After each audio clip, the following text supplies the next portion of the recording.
Selamat pagi, saya Fibrian Wijaya di sini dan kelompok kami telah membahas case mengenai General Motors dan saya akan mencoba menjawab pertanyaan nomor 1 yaitu General Motors atau GM memasuki pasar di Cina pada saat demand sangat terbatas atau permintaan di pasar sangat terbatas. Mengapa dan apa yang menjadi alasan strategisnya?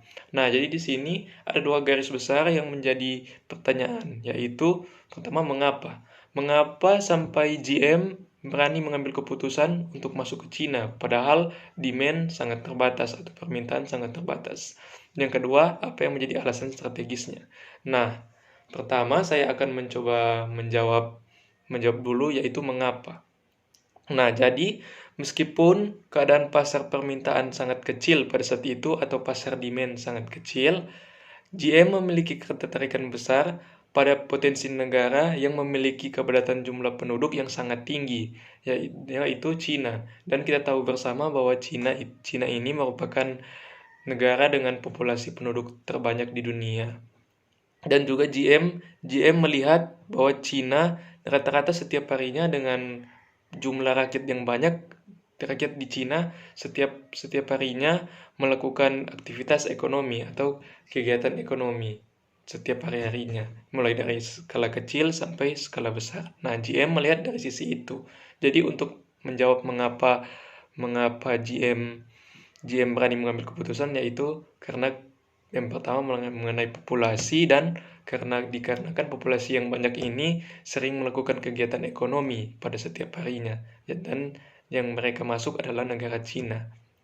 Nah, yang kedua yaitu apa yang menjadi alasan strategisnya. Nah, yang menjadi alasan strategisnya yaitu di balik keputusan yang GM ambil, yakni didasarkan bahwa keyakinan bahwa pasar akan meningkat dikarenakan proyeksi pertumbuhan keuangan negara.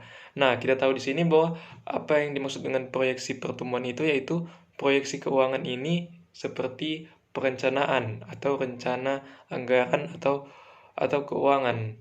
Nah, dan Cina lah yang memiliki kekuatan keuangan dan memiliki kekuatan dengan jumlah 1,3 miliar penduduk lebih. Nah, GM memutuskan bahwa mereka ini atau GM ini bisa rugi, tapi hanya dalam waktu yang sangat singkat.